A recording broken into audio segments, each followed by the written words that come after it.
to Atlantic Ocean, over me hills to country, to educate, elevate, and promote. Yeah,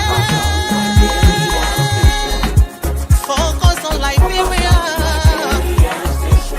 for Liberia, Liberia, for Liberia, yeah, yeah, yeah, yeah, yeah. From Monday to Sunday, from Monday to Sunday, it's focus on Liberia.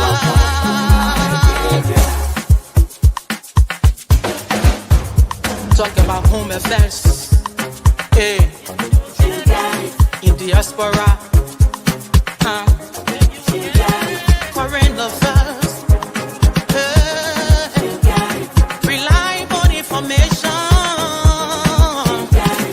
history, ooh, talking about culture, yeah, politics, education, entertainment, yeah, business, sports, advertisement, articulation. Focus on Liberia. Focus on Liberia. Focus on Liberia. From Monday to Sunday. Focus on.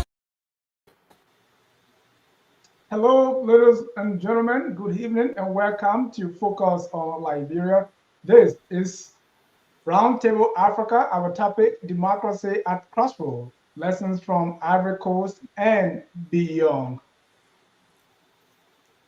Tonight, we confront a question that echoes across our region: is democracy retreating in West Africa?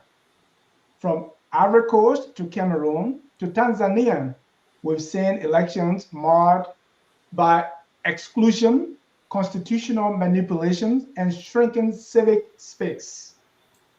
In this edition, Focus on Liberia will be asking the question: what went wrong in Ivory Coast, and what can Liberia learn to safeguard its own democracy? And that's why I titled it Democracy at a Crossroads. The lessons we're going to learn from Ivory Coast and beyond Ivory Coast. We are joined by two panelists.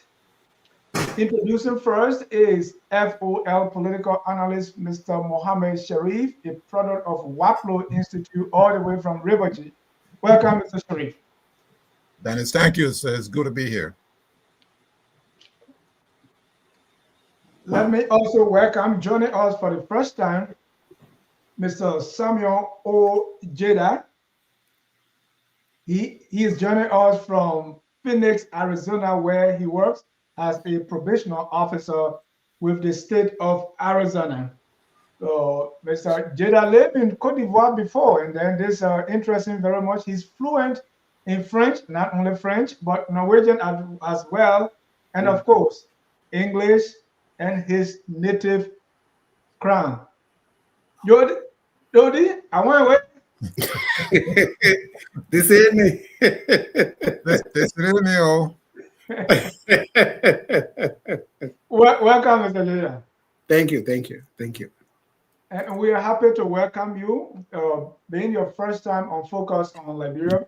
I want to welcome you with this bottle of water. It's as clear. This is how we really, really appreciate you joining us to talk about Ivory Coast. How are you? Thank you. I'm doing good. Thank you for inviting me. We want to welcome all our viewers from across the globe. Here on Focus on Liberia Roundtable Africa, we take the time to talk about other African countries. We want to take that continental perspective and be able to bring this to you. So let me start by saying, if you have not done so already, please share the show, invite someone. If you have people, friends hailing from Cote d'Ivoire and other parts of Africa, please invite them to listen. And I'd like for us to always begin by talking about why it is important for us to not just speak about Liberia, but also other African countries. Mr. Sharif. Thank you, Dennis. So we've talked about Cameroon and Tanzania. And so tonight we're talking about Ivory Coast or Cote d'Ivoire. What you're going to hear interchangeably, we're going to say, I'm going to say Ivory Coast, use Ivory Coast or Cote d'Ivoire interchangeably. In 85, the government declared that they want to be known officially as Cote d'Ivoire. Uh, so interchangeably. So for me, it's the same. What we're trying to do here again is to draw a lesson from the recent election, and some troubled elections that have gone by in that country. Um, Cote d'Ivoire, of the three countries under our microscope that we've already, two of the countries that we've already reviewed, and tonight we talk about Ivory Coast. Of the three countries, perhaps Ivory Coast is very near to us. It's extremely important to Liberia. Ivory Coast, you have these sort of ethnic linguistic connections. You have ethnic groups that are in Liberia. The same ethnic groups can be found in Cote d'Ivoire. In fact, some early historians believe that Ivory Coast is a source of migration to Liberia. So you have groups like ethnic groups like the Grebo people. They have connections with Ivory Coast. The crowning Eastern Liberia as well have connections in Ivory Coast. The Gio or Dan have connections in the Ivory Coast. The Mandingos have connections in the Ivory Coast. All these different ethnic groups have ethnic similarity, ethnic groups in Liberia that are one and the same. The only difference is the geographical boundaries that the colonialists drew between these two countries. So for that reason, Ivory Coast is important to us. Also, Ivory Coast is important to Liberia, to us in the region, for again, it's in the geography of it. And during our Civil War, we learned a lot about what politics can do because of the connection of the former Ivorian president in our Civil War. A lot of Liberians took refuge in the Ivory Coast, and this is important. So whatever affects Ivory Coast, to me, affects Liberia. So we need to be careful around the issues of election. Dennis, we will talk about several elections that have taken place in Ivory Coast. The theme, the common thread through all of these elections have been irregularities, exclusion, some of which have led to civil wars and instability in Ivory Coast. And anything that affects Ivory Coast will indirectly affect Liberia. So that's a lesson that one of the lessons, quite frankly, that we should draw from this. Thank you. Let's go to Samuel. Samuel, talk a little bit about your Ivorian connection and why this is of great importance to you. On mute, please. Yes, during the Liberian Civil War, I was then young. We went to Ivory Coast. My grandmom is actually from Ivory Coast and then from Nima. So I grew up with her. She raised me. So I did my first elementary in the Ivorian school system before transferring back to the Liberian school system. So I lived in Ivory Coast throughout from 1990 to 2004 before migrating to Norway. So Ivory Coast a lot interests me. I always go there. I was there 2022, 2021. I'm likely to go back there next year since the election. We already have that. We already have the election, so at least they are no longer fighting. So now I can buy my ticket to go. And I see you are smiling because your man Ouattara has won. Well, yeah, I was actually supporting Simon Gbagbo, but but Ouattara is also was also if Ouattara was going against Gbagbo, yeah, I was going to support Ouattara, but I supported Simon Gbagbo at last. Let's get some background here. Let me start with Mr. Sharif on Ivory Coast. I know we, for Liberia, we are, closer to Ivory Coast. I too, I lived in Danane for some time before going to Nigeria, Ghana, and originally, from South Refuge in Guinea. So let's get some background here, why we have what we have today. And I know that Hufwe, Bonye, Todman, uh, D. Arab Moy, all these big guys, they came around the same time, Sekou Touré, and some stay. After they left, after the big guys left, I don't know what happens, that they blew a lid off. So start us from there. Give us some background here, and then Samuel will continue from there. Sure. Before I do so, Dennis, I want to correct myself on something on the last show because, when you are talking and the way we express ourselves, sometimes, you are altering things and, sometimes, it comes up wrong. And as a student of history and someone who respects facts, I want to make sure that people understand that, the information, one of the information that I put out there was inadvertent. So this has to do with Zanzibar. Zanzibar gained independence in December 1963. I said 1964 on the last show. It was 1963, and there was election shortly after that. And the revolution was in January of 1964, where the monarchy was overthrown in Zanzibar. And then in April of 1964, a merger with mainland Tanganyika. So having said that, so that's the correction. So if people follow, they will see this correction. And the last correction, I think somewhere I said that the King of France said, I am the time. It should be the state. I am the state. L'état c'est moi. I am the state. The state is, I'm the state. Okay, so Ivory Coast. Ivory Coast, so briefly stated, Ivory Coast gained independence in 1960 with Felix Houphouët-Boigny as the first president of the Republic of Ivory Coast. The one-party state started around that period, and this party is called the Democratic Party of Côte d'Ivoire. Parti démocratique de la Côte d'Ivoire. So the PDCI, as they call it at the time, under Houphouët-Boigny. So this one-party rule continued till 1990. So in 1989, there were a series of protests by students and workers, labor unions and whatnot for reforms. Houphouët-Boigny being the politician that he has, a very good politician. He responded quickly to the needs of the people and introduced multi-party democracy. In the same year, in 1990, keep in mind this series of protests started in early 1989. And so you get to early 1990, Houphouët acquiesced to the demands of the protesters and introduced multi-party democracy in 1990.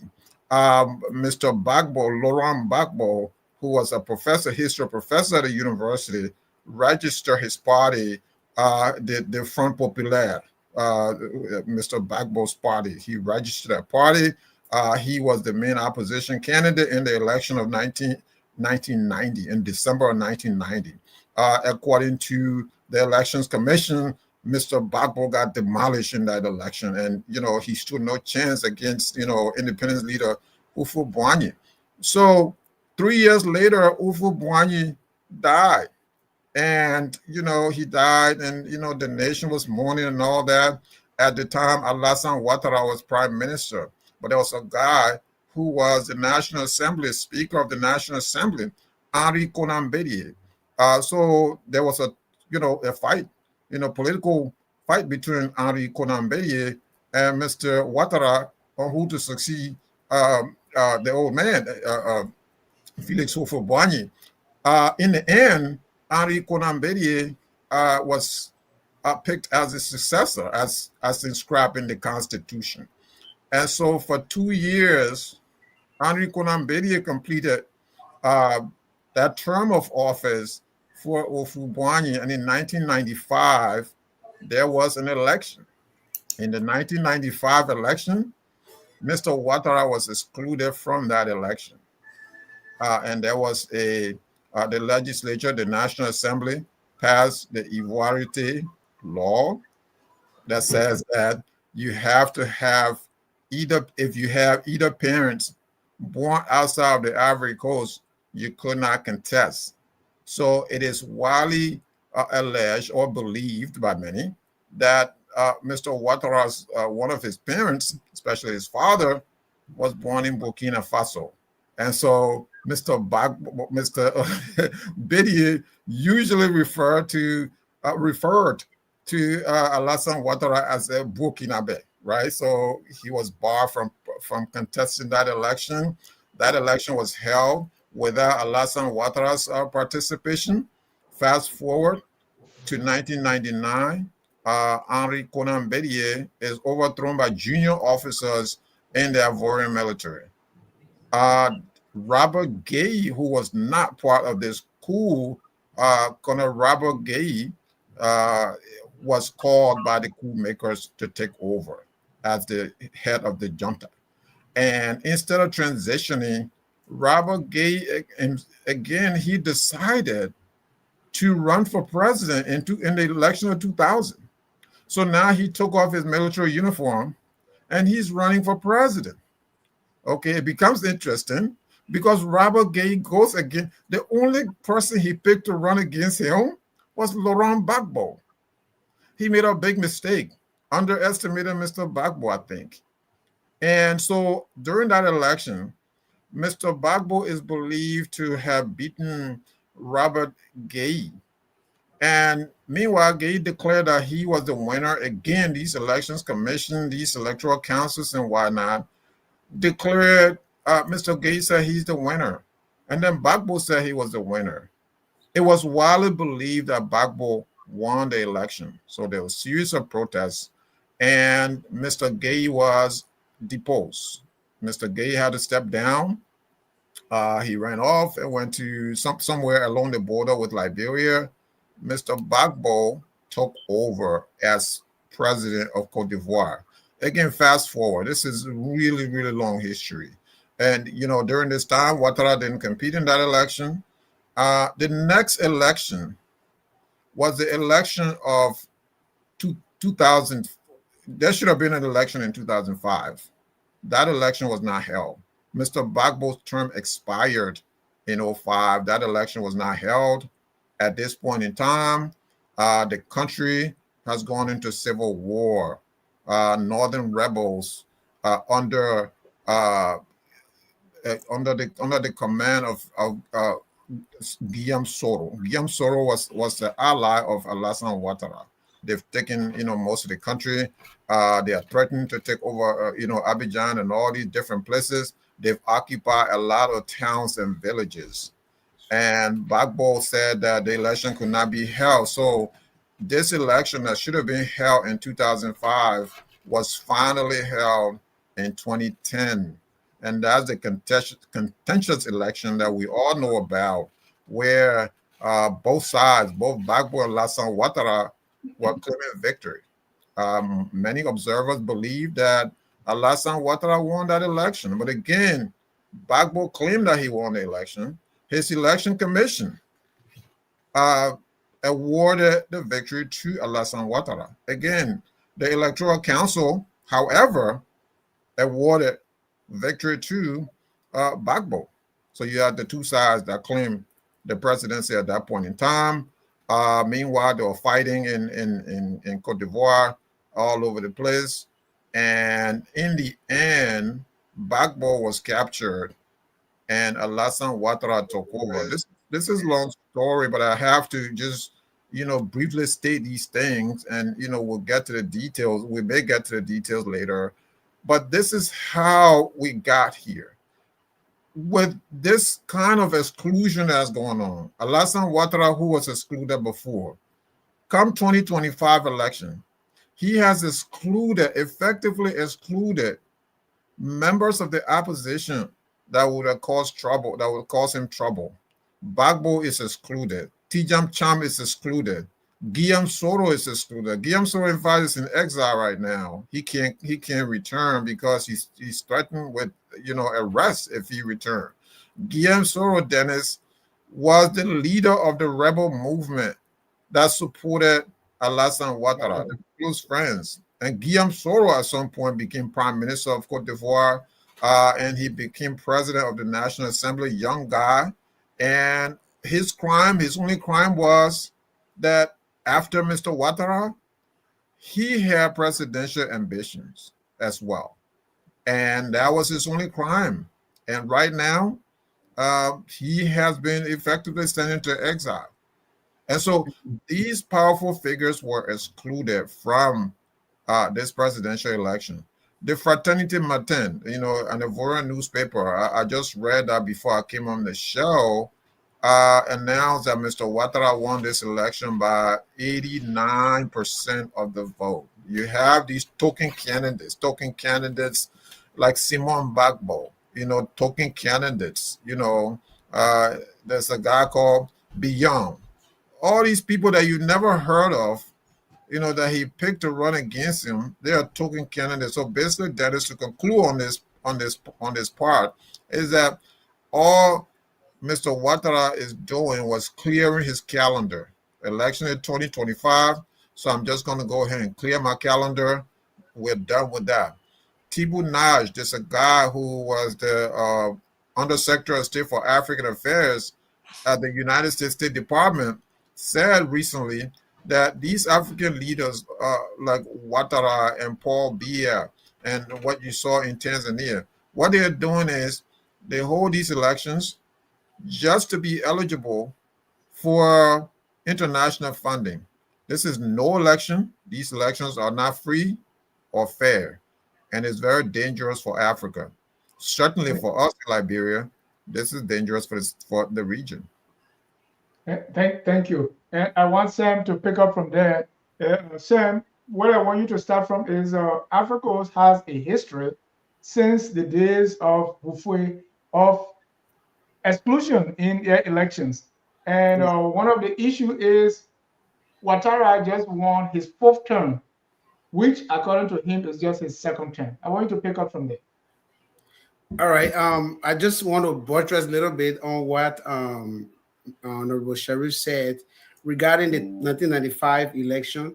Yeah, Ouattara was excluded based on their Ivory law, and then in 1995, they wanted to evoke the civil disobedience. In French they call it désobéissance civique. So they wanted to do that. So every one of them boycotted the election in 95, but then Bédier was able to pay his friend Vaudier to contest against him. So the history of exclusion in the Ivory Coast. Houphouët had four guys from his generation: Robert Gay, Babo, Bédier, and Ouattara. All four of them have served as president in the Ivory Coast. And the four of them, even though Houphouët brought three up as his puppet, except for Babo, but the other three themselves, they don't really like one another. So you saw that when he died in 1993, where Alassane declared himself president, and the Ivorian constitution declared what is it? Bédier president, and it was a very huge, let's say, the kind of a war among the FP and the PDCE.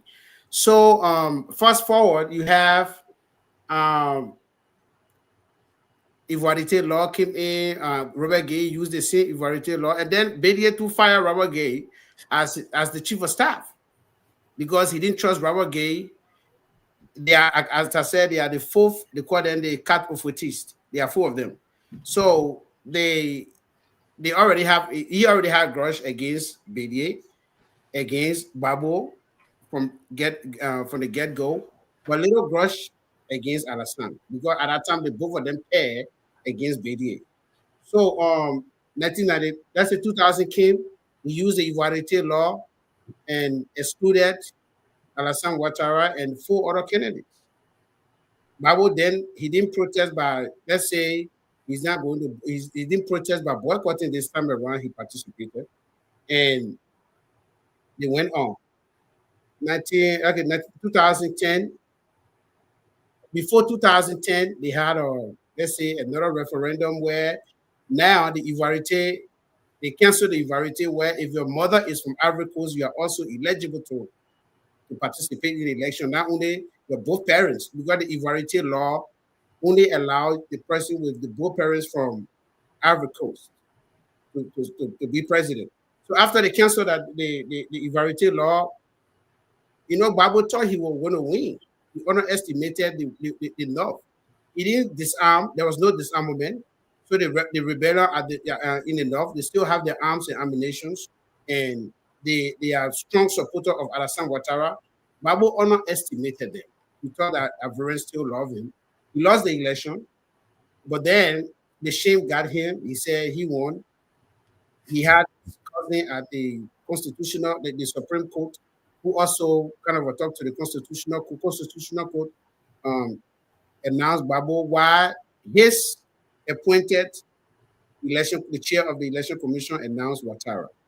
Now from there you have Ouattara. Now is, like I said, the four of Ofotis, they always revenge. The revenge is there to exclude. So 2015, since Bédié excluded Ouattara, Ouattara also excluded Bédié 2015. The 2015 election, Bédié did not participate. He was mad. He left Alassane camp. 2000, before 2020 now, 2018, they have a referendum, and there where I blame the Ivorian opposition. Then Ouattara then said that he didn't want to run. He already had his the person that was succeeding him, his successor. What is his name? Koulibaly. Gon Coulibaly. Gon Coulibaly was supposed to succeed him, and he introduced the referendum where he introduced the new age gap to qualify somebody to be a president from 25 to 70 years old. Now, Babo and Bédié, mind you, they told the Ivorian people, they are supporters, that Ouattara introduced the bill to sideline them. So they went against that age gap because Ouattara was doing this so that their generation should leave, so the new generation can take over. But he has already stated that if this would not win, then he also introduced a confusing clause, whereas the former presidents will be allowed to contest twice in the new constitution, and it was not well worded, but still that one it passed. The establishment of the Ivorian Senate passed, and now they have Ivorian Senate. They never had it. The vice president. The vice president, the establishment of a ceremonial vice president. First, they said vice president to be elected with the president, but Ivorian constitution does not allow vice president to take over after the president leaves or the president dies. It's the president of the National Assembly. They didn't change that. So it was confusing when it comes to the vice president. To the vice president, that's why you see the vice president is not still on the ballot back, but rather appointed by the president. Right? So they established that. They established the remapping of Ivory Coast to regionalize that, to appoint governor. They call them governor ministers. They have that. And the referendum went on. The opposition went against it. They said that Alassane was trying to sideline Babo and Bédié. Unfortunately, in 2020, Bédié was excluded again. Bédié was excluded again from the election. I think they said based on certain medical conditions. They find something in Africa, they will find something. Those four guys, they know one another. So they will find something to exclude one. So again, they wanted to do civil disobedience.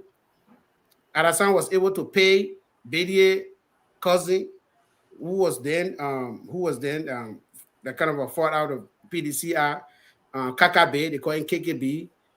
one Betin, Kuna Betin, but I don't know the first name, KKB, that they go away. Like you see here, SOJ, we from Ivory Coast, we like initial.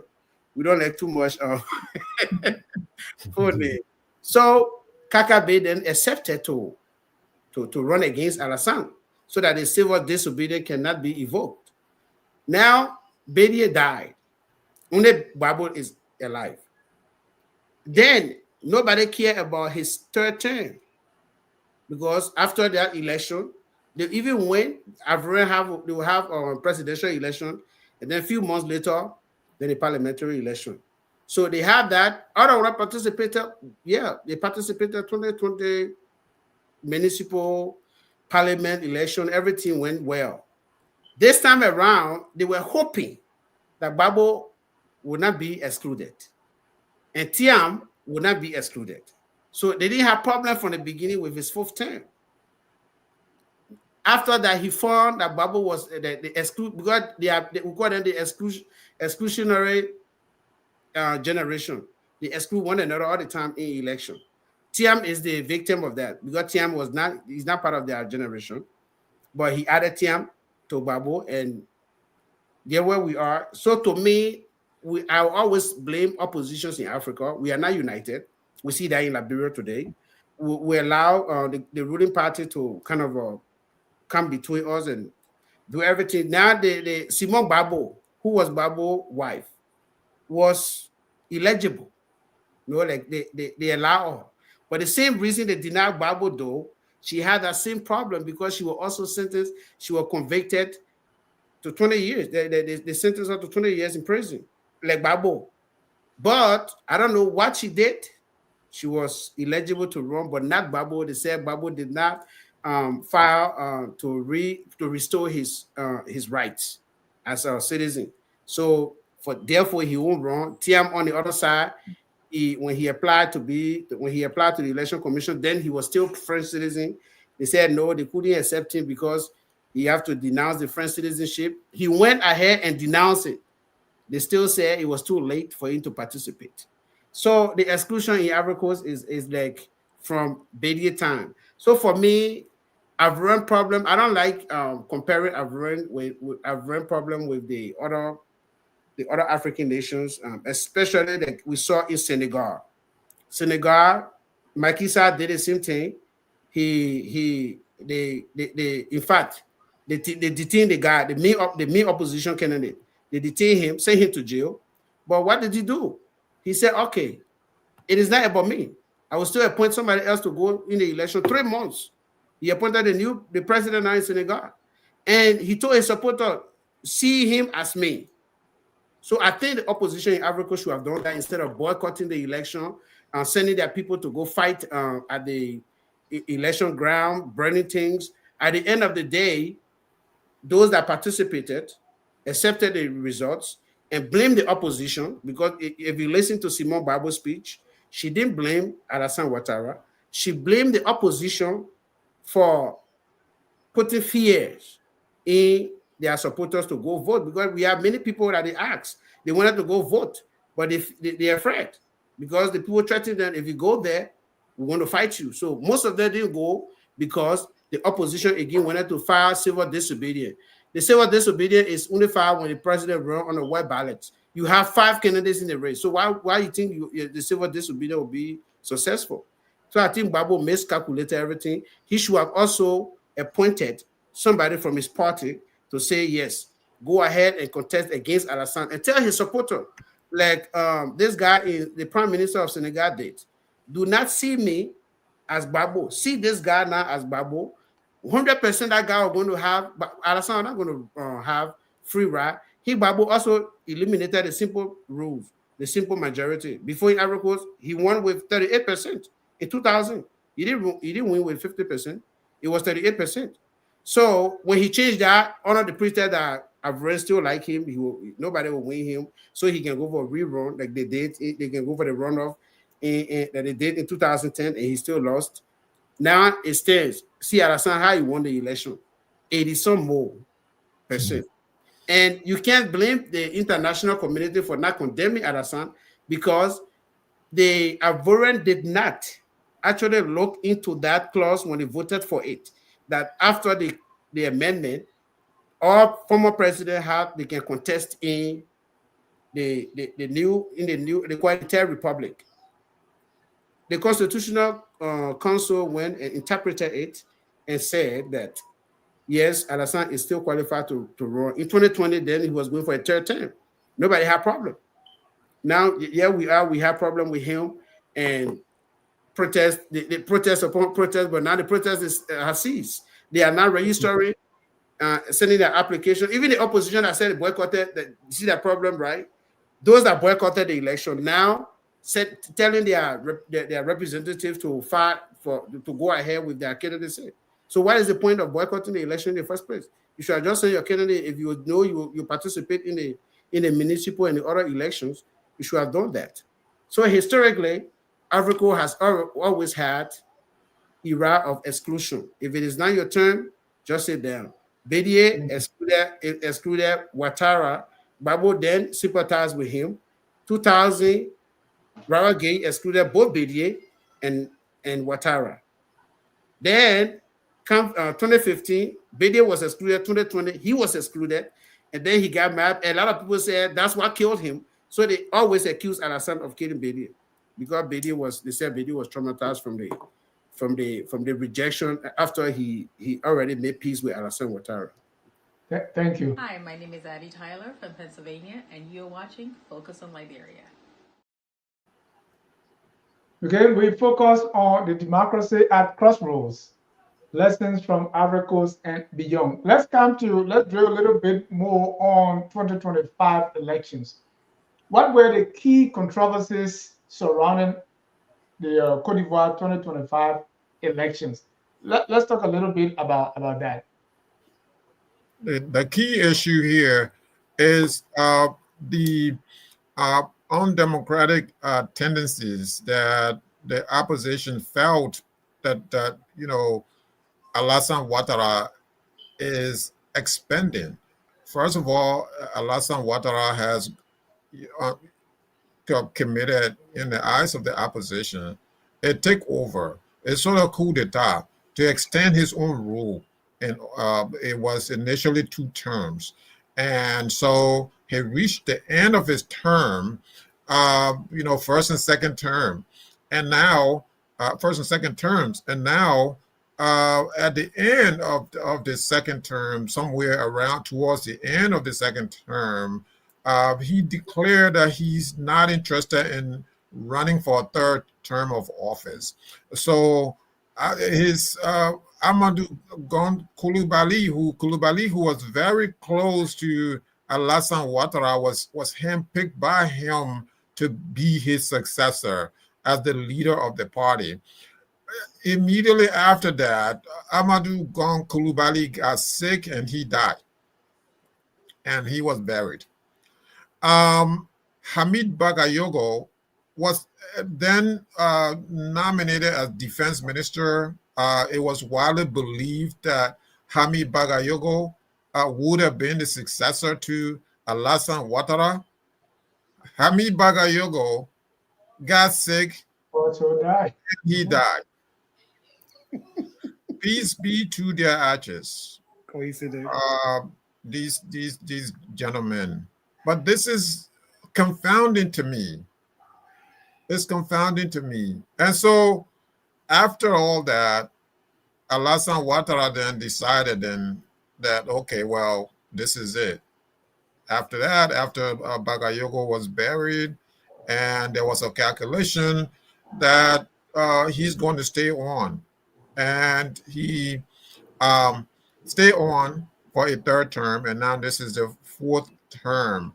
But those, the Constitution, he's been able to manipulate the Constitution to extend his rule in this manner. You're rewriting the Constitution saying this is another republic. Mind you, this is the same country. Nothing has changed. But now we're in another republic. So the new Constitution of this third republic agrees that that was your first term. And now this is his second term now under the Constitution. So hopefully after these 5 years, you'll be done. But who knows with these people? So they're always going to find a way to overstay in the presidency. So if you like, the areas of controversy, the areas of contention was respect for the rule of law and Mr. Sherry, before you conclude that, before Samuel come in, was this the same issue when he was running for the third term? Or is it because he excluded those other guys? Because why was he allowed the last time he voted, when he was running for the third term? It was the same issue. Remember, you know, the opposition felt that, yeah, I mean, regarding the Constitution, regarding so what he tried to do is he tried to, when he was trying to step away, at least from what his pronouncement. So he tried to make sure that none of the old guys like him too have a chance. So he tried to work the Constitution where there's an age limit, and the opposition did not buy that. That there's an age limit. They wanted to leave this open, and so in a way they hurt themselves by doing that. And because at the end of the day, in Ivory Coast, this is still an imperial presidency. Most members of the National Assembly belong to the ruling party, and so the opposition hurt themselves that way. But it has been the same issue. So Dennis, the problem with Ivory Coast is that Ivory Coast has a sound economy under Alassane Ouattara. So what can the opposition grab? What can they use as as a campaign issue? Because they can't go with the economy. The economy is really strong. Alassane Ouattara is an economist. Alassane Ouattara, you look at his biography, study at Drexel and the University of Pennsylvania. And he's an economist. He's worked with the World Bank, he's worked with the IMF, and so he understands, the economy. He understands that a strong economy would make people, would make him likable to their foreign people. And quite frankly, there's a lot of people. There are a lot of people out there that like him. However, the controversy really is the fact that he's overstayed and that all of these people have been excluded. Look, Guillaume Soro, who was like a son to Alassane Ouattara. Guillaume Soro was the leader of the rebel movement. The northern rebels that captured most of Ivory Coast, that pressurized Gbagbo to reform. In fact, if it wasn't for Guillaume Soro, Alassane Ouattara would not have been able to run in the election of 2010 because the Ivory had to be rescinded. And Gbagbo was really under pressure to rescind the Ivory law. Gbagbo didn't just sit there and say, yes, I'm going to do this. Now he did this under pressure. He did this because, the rebels were moving on Abidjan, were moving to unseat him already. So he had to do that. And in fact, what he did, the second thing was that they made peace with the rebels. And in 2007, the leader of the rebel faction, Guillaume Soro, became prime minister under Gbagbo. And so these are the dynamics. When you talk about the economy is strong already. And there's some level of stability in Cote d'Ivoire right now. And so what is in play is respect for the rule of law and the democratic experiment. Their democracy is not that old. This is from 1990. So and most members of the opposition, if you listen to the opposition, this is what they're saying. So my thing is, Gbagbo, he's another old guy. Maybe he probably would not have won. If Alassane Ouattara put his outcome, his performance and everything that he's done for Cote d'Ivoire, everything that he has achieved for Cote d'Ivoire in his term, maybe his record was enough to win the election, even with Gbagbo's participation. But this kind of exclusionary policy is very dangerous. And you have the old guys, he's 83 years old, he's going to be 84 in January. And you have the old guys perpetually just staying on.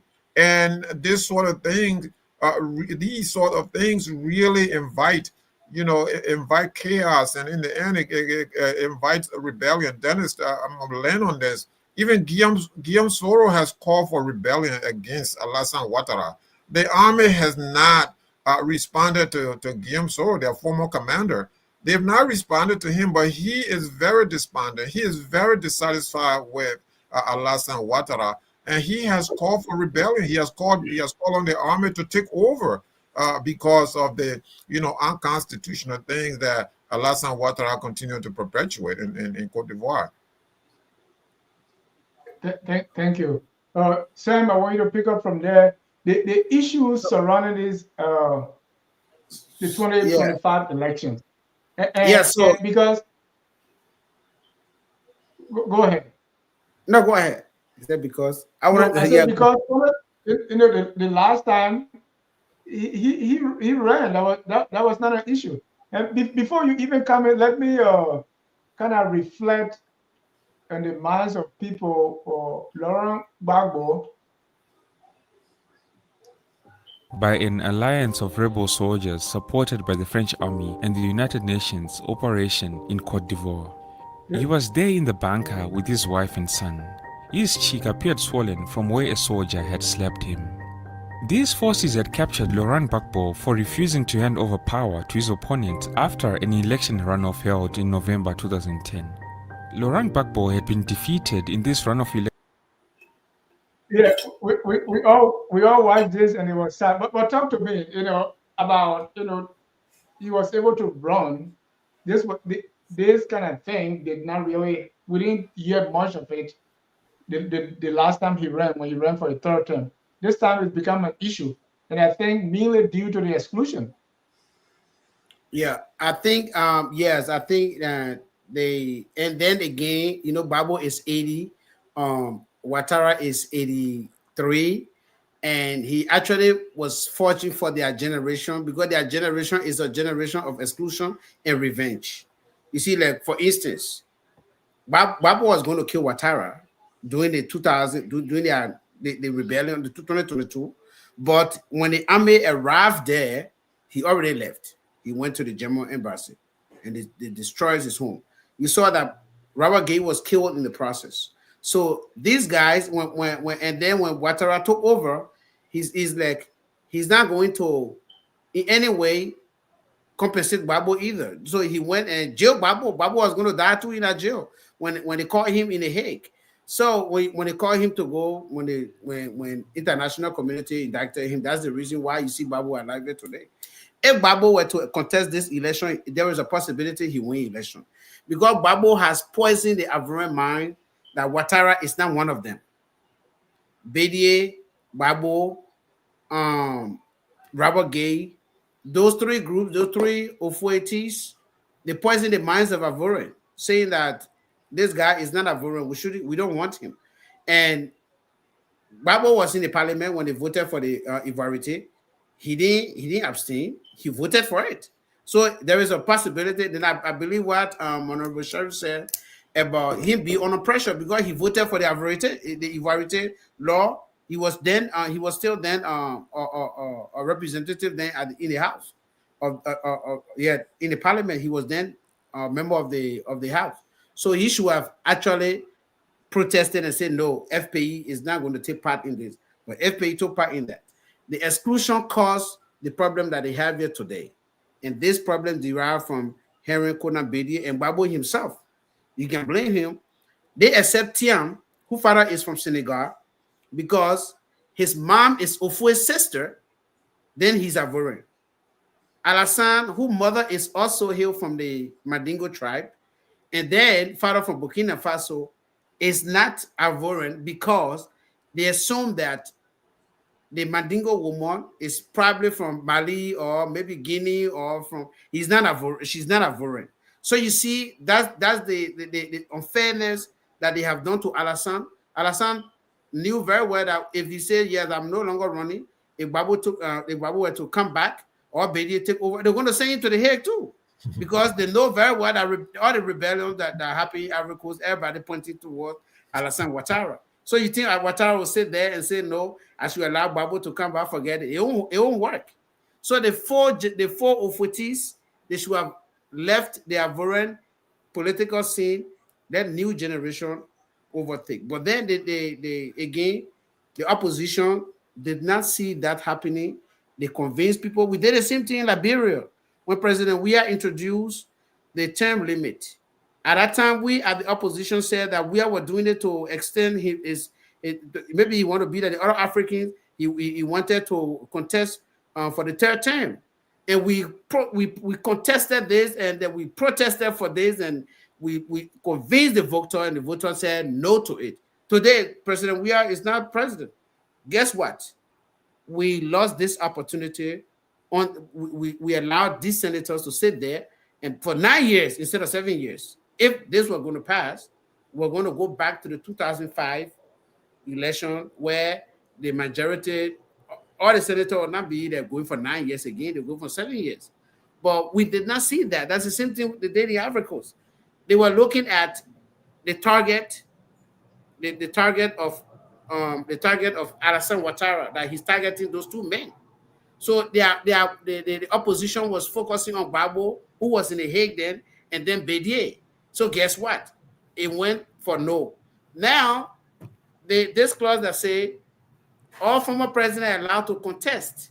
The clause did not really say they should contest even 2 times or 3 times, but it said all former presidents are allowed to contest in the new republic, which is the third republic.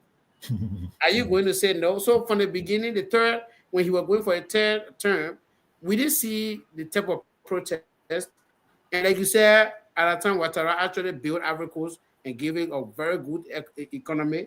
Not only that, before he took over, Ivory Coast was one of the weakest army in West Africa. But now they are second, the most powerful second army in West Africa, followed by, I stand to be corrected, either second or third, followed by next to Nigeria. So you see how he built the army, and then he built the economy. So that rebellion where the guy was talking about, the Guillaume Soro guy, he's just saying it, but where with the army from Burkina Faso, where they also fighting insurgency there, or Mali, where they almost in Bamako, where will he get his army men from those people that are already enjoying, that they already taking pay on time, they want to go back in the bush to come to do what? So Ivorian situation is very complex at this stage, and Alassane Ouattara prevailed because of the opposition. I don't know how to call it. I should say stupidity or craziness, because the team was there for 25 to 70 years. Agree, you won't have this problem. Why you want for Gbagbo, who is 80 years old, who barely walk, to even be president in the first place? Gbagbo barely walk. The video you just showed, that 2010 video. But if you show Gbagbo video last year, you won't believe that that's Gbagbo. Thank you. Yeah, and when they were excluded again, they should have had second option.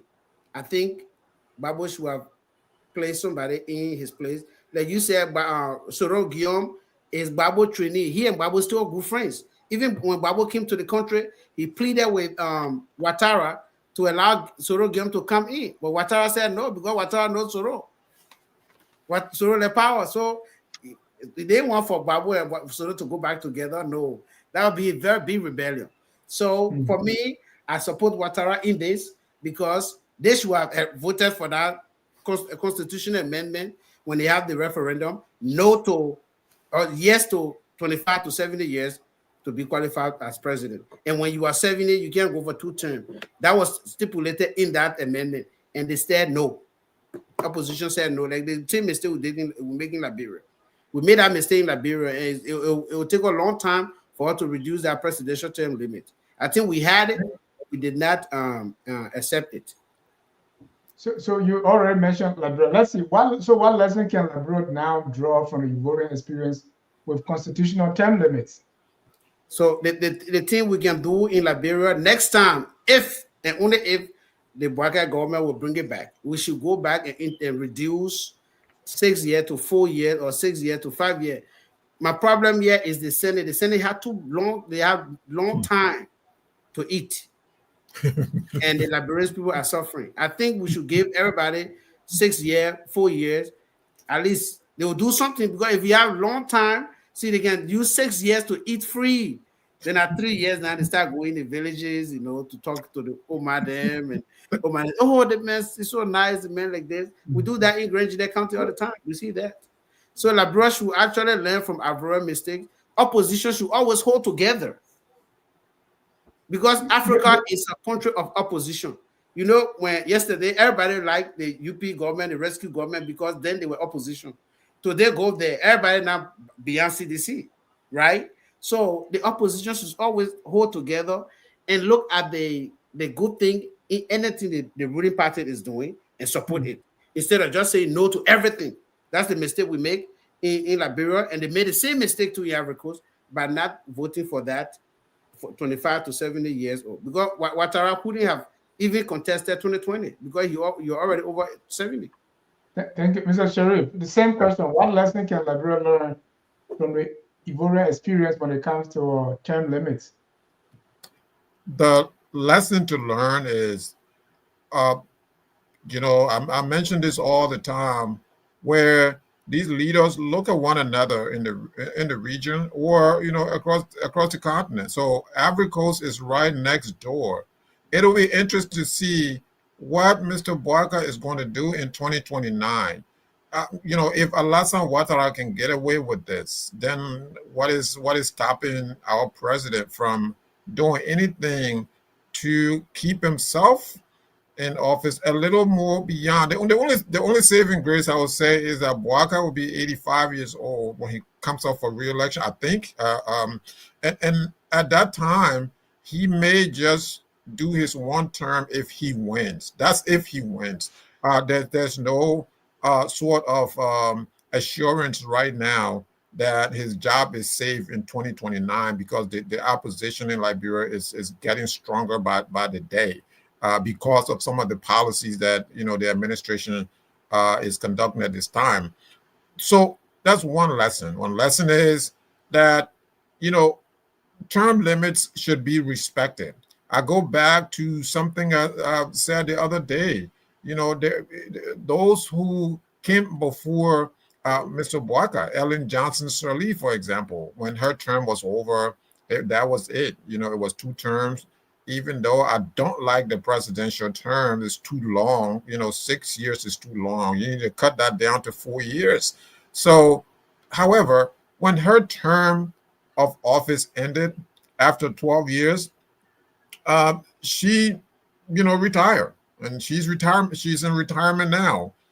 The election after that followed Ellen Johnson Sirleaf, Bouaka lost the election. He went to court, and the court decided that this election is fair, it's free, it's fair, and you lost the election. He agreed to that.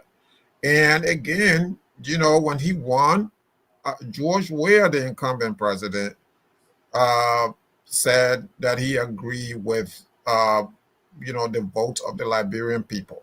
That was the voice of the Liberian people. So he agreed to that. So we have something good going on in terms of that in Liberia, that these candidates, these incumbents, can say, this is my term is up.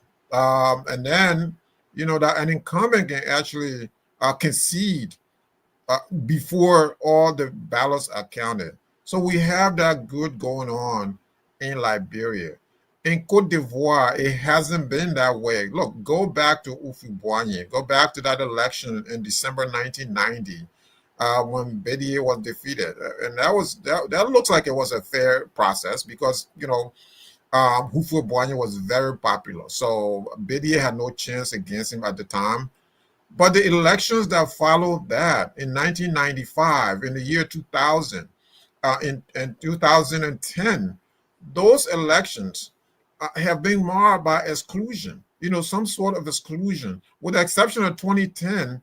Because the rebels, ensured that Ivory was taken out and all these different things, that they all went into the election on a level playing field. Other than that, Ivorian elections have been marred by exclusions, irregularities. Alassane Ouattara right now cleared the field for himself. He's according to Fraternité Matin, the Ivorian newspaper that I just looked up today. He won by 89%. I mean, the field. Look, Simon Bagbo, 2%.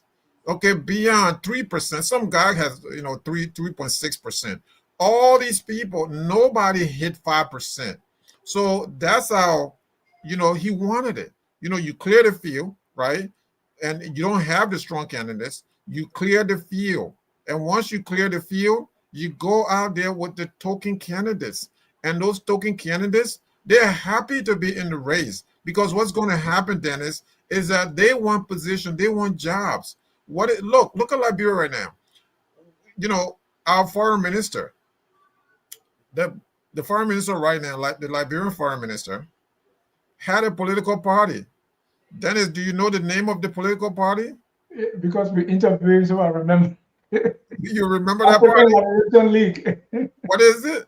The African Liberation League. African Liberation League. Is it functional? Where is the headquarters of that party right now? Is that party functional? The point is that a lot of these people go into the political process, the electoral process, for jobs. So when you have a Simon Bagbo, when you have where's the other person name? So there are four other candidates who contested against Alassane Ouattara. These people had no chance, zero chance. They got in the race for their own interests. All these interests, it's about jobs. It's not about the collective opposition. We're trying to remove him. All of these candidates that were really trying to remove him, he took them off the field. It's like you go and play soccer, Dennis, when you play number 7.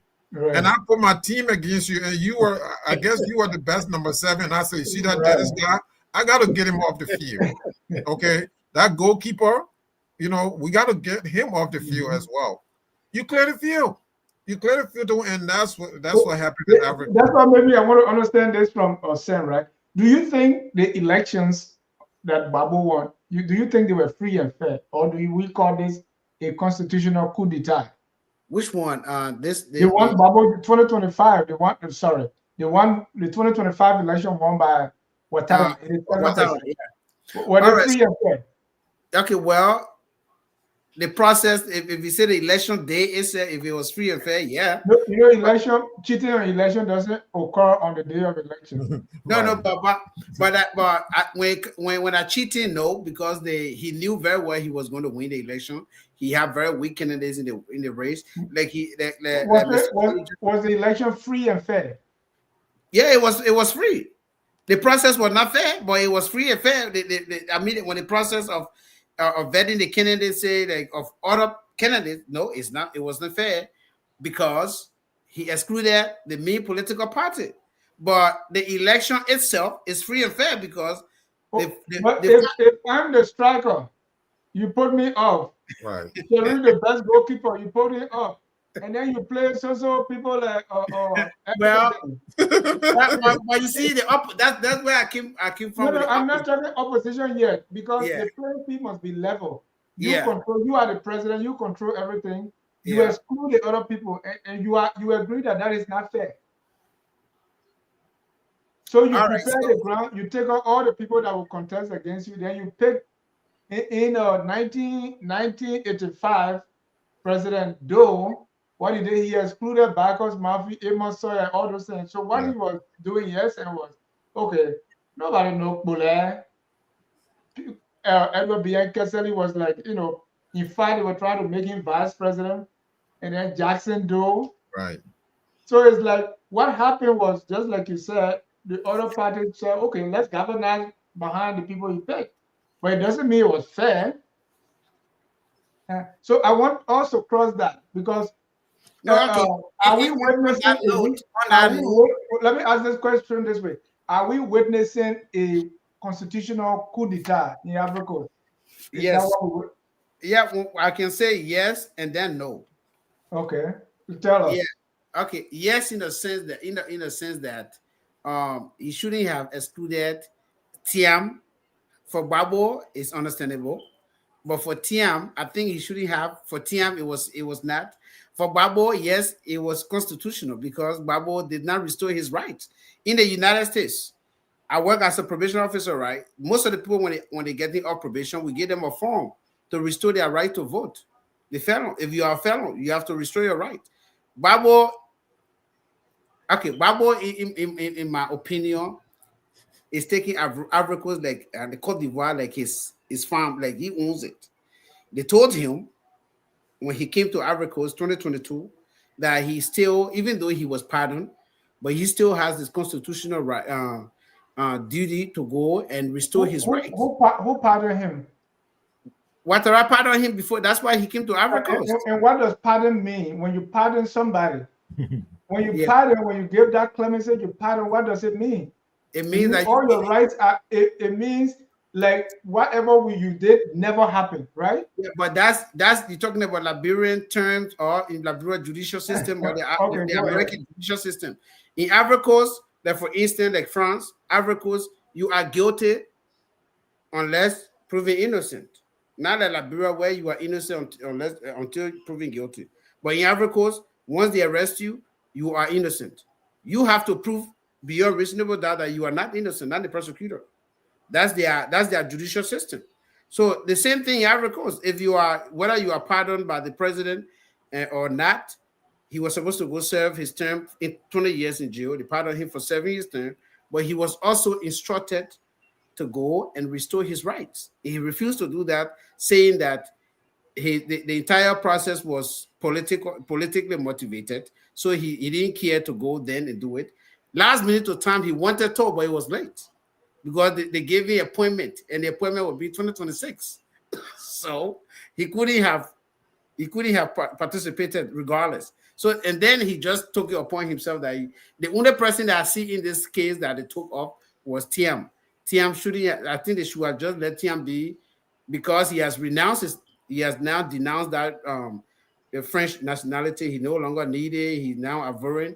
So they should have just allowed him to run. So that's what I say. In my opinion, I would say yes, constitutional coup d'etat, and on the other side, no. But for the Ivorians, Gbagbo is their main problem.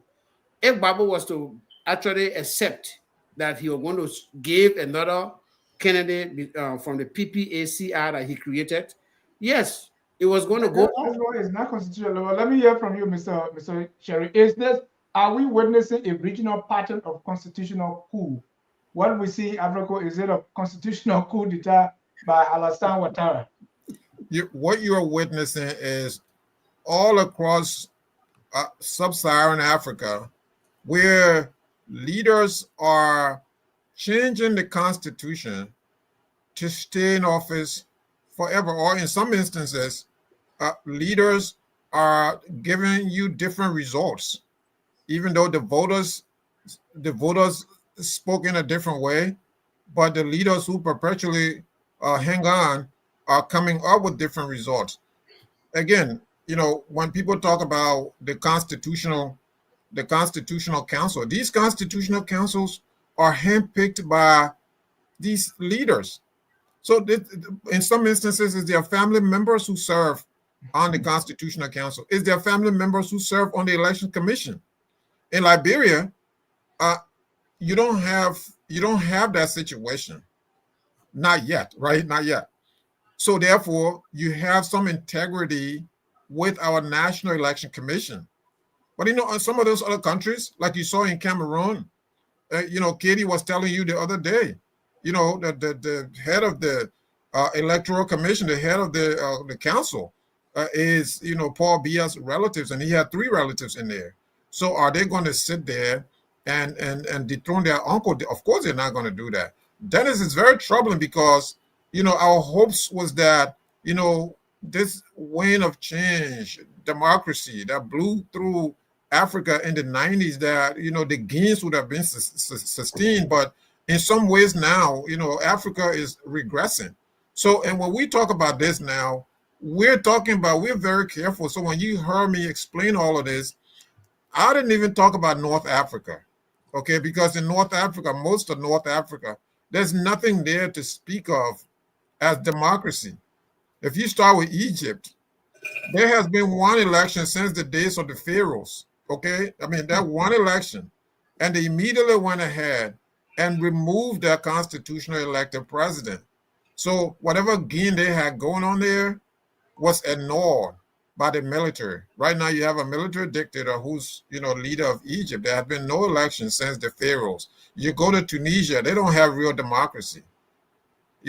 Morocco has a monarchy, and I guess the people are satisfied with that. In Mauritania, in Northwest Africa, that's supposed to have some level of democracy. This guy, who's the president in Mauritania, has arrested his former boss and put him in jail for some trumped up charges. I mean, where are we going with this? So the man got out of there and allow and just turn over things to him literally, because he was next in line when his term came. So the president stepped down. As soon as he stepped down, and then he arrested him and locked him up. And these things are happening frequently. And let me talk about Sudan also. In Sudan, when the protesters removed al-Bashir, so what ended up happening is the military hijacked the process. So instead of speaking of democracy in Sudan now, you're talking about these guys. There's a bitter civil war where Black Africans are being slaughtered by these guys, the Arabs, that because they have all these different nationalities, but these Black Africans in Darfur, in Al-Fashir, in the Darfur province. I know people from Darfur that I used to work with. These people have been slaughtered. So that democracy is obliterated in Sudan. In South Sudan, the president and the vice president, they couldn't get along. They couldn't get along. So the president arrested the vice president. So you got that going on. So that democracy is obliterated. So where do we go now? So our hopes was that, somewhere in sub-Saharan Africa, places like Cote d'Ivoire, places like Liberia, these places that have shown you that there's some level of democracy, our hopes was that, the gains that were made in the early to late 90s to the 2000s, that these gains can be sustained. But right now, with this regression, I'm afraid that this is going to go across again to the continent. So we may be going back to what it used to be. What it used to be was that you have this big party, this one party, where everybody subscribed to that one party. And it was the unitary party. It was the unitary state. So you didn't have any level of opposition to the one party state. So I guess that's what we're going back to. And it's dangerous for the continent. And I'm watching this closely when it comes to Liberia. And I have some fears. I have some concerns. When it comes to Liberia, who was to say that this administration is not going to copy something that was done in Cameroon by Paul Biya? Paul Biya that has never been seen in public since the result was announced for him. We still can see. So let me ask Tammy, right? We don't even know where he's at. Samuel, how do Tanzania, Cameroon, and Cote d'Ivoire compare in terms of civic space and electoral integrity? Are you going to say Africa? You can put Africa in there? No, I don't want to put Africa in there because Ivorian they have the choice to make, and they refuse that choice. No, you can't violate Constitution because the other person is stupid. Yeah, but but okay. Alassane, was Alassane allowed to run? Yes. Was he allowed to exclude those people? That's been the pattern since 1993. Since 1995. No, but it's wrong, right? It's a violation of your rights. It's a violation, but like I said from the beginning, that's why I use the Ofuetis, the cat Ofuetis, the four men from Ofuet generation. The four of them, as long as they remain in the let's say the hierarchy of Ivory Coast politics. It doesn't make it right, though. I want you to. No, it's not right. I'm not supporting that. It's not right. But when it comes to Cameroon, they know that when it comes to Cameroon. But let's look at the exclusion, because that's the same thing that happened in Tanzania, the same thing that happened in Cameroon. You are excluding but Cameroon still came up. But the guy still came up. What is his name? Charani. He Jerome still won the Abacha. election. Okay, he went Jerome. and announced himself that he won the election. No, no. Even What up I to mean that is the common thread we draw there is exclusion. exclusion, yeah. So you can compare them on that level. Yes, on that level, yeah, we can do that. Yeah, since 95, Africa been excluding people. So I will still call them the worst. Tanzania just joined them. And, Yeah, both Ivory Coast and Cameroon, yes. all of them in there were above the years God gave us to live. All of them past those years, so we can compare them But you that see, way. but you see, in Cameroon, you see, Paul Biya is not in charge. We all should know that. Even Boakai, like I'm looking at Boakai as somebody that I don't even want to go for. He doesn't want to go for a second term, but the people behind him will force that Pape to go for a second term because they'll play. They say they'll ask him, Pape, you think Jamaica will win? They we are gonna. You don't want everybody know. The same thing happening with Paul Biya. Paul Biya. In fact, if you watch Paul Biya when he came to the United States, he was asking then. He didn't know that the mag was on him. He was asking, where are we? Why somebody else couldn't do this in French? Are there important people here? Yeah, are there important people here? He was asking. He said, "But why couldn't somebody else read this? Why I should be here?" In fact, he wanted to use the restroom, and he was like surprised. Like they asked, they were telling him, "Oh, you are in the United States." He's also addressed the forum XYZ, and he asked the man, "Somebody, we don't have anybody, any other person that could do this. Why I have to come all the way here? Are we in the United States?" So he even passed gas. it's retired. Yeah, he's retired. He was retired. He said, Okay, let's compare. So the same way you see that influence, do you also see French influence in? okay, then we have the French factor. Okay, we have French factor. You see, Alassane is enjoying everything he's enjoying now with a strong military. Everything he's enjoying now is because he still bowed to French colonial. So why you don't see any comparison? No. But I know I see that. I just for me, no. When it comes to the exclusion part, or when it comes, look at Burkina Faso. When this guy came in, the first guy Sangara came in, he was anti-French colonial rule. What happened to him? They used his own brother against him. He's gone. We have Traoré now, who is the target of all of them. So the French card it will play. You can't exclude that. You will not say France, except for Guinea. Every other French former colony, they are all still bound to France. They still have even Traoré himself still have a central bank in France. With all the big mouth he's still making, he's still using France CFA. That means the central bank is still in France. And then before they are allowed to take 30% without taxes. Anything above 30%, they have to pay their own taxes from their own money that they save, their own reserve. They have to pay higher taxes to take that. So French card is always going to play.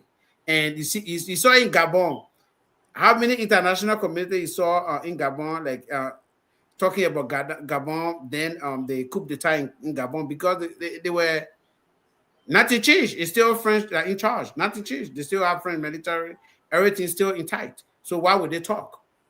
But anytime you see them talking too much about X, and you see Babo is an anti-French guy. So he's somebody that French does not even want to see him come close to Africa's power. When Babo was president, he stopped the Ivorian government from paying. You know, they used to lease their executive mansion to France. It was for France. Even though it was in Africa, if you know that, yeah. They were paying for it every month. They were leasing it every year. They're renting their mansion from France. Yeah, they used to rent it. And they are CEA. They say which the electricity company, it was still for France, but then they have exceeded that the contract, the term, the concession agreement. They have exceeded it, but then Bedi was still holding on when Barrow Gay came. He still had on it, but then when Babu came, he reviewed all the contracts. They saw the CEA executive mansion, everything was for Ivory Coast, and that prompted a civil war. Then we all know that. So when it comes to the within the let's say Tanzania is not is the only non-French speaking country, right? With these electoral malpractices, Tanzania is the only country not francophone, let's say, or French influence. But we still want to see this thing happen in Ivory Coast as long as we have these 4 guys that always exclude.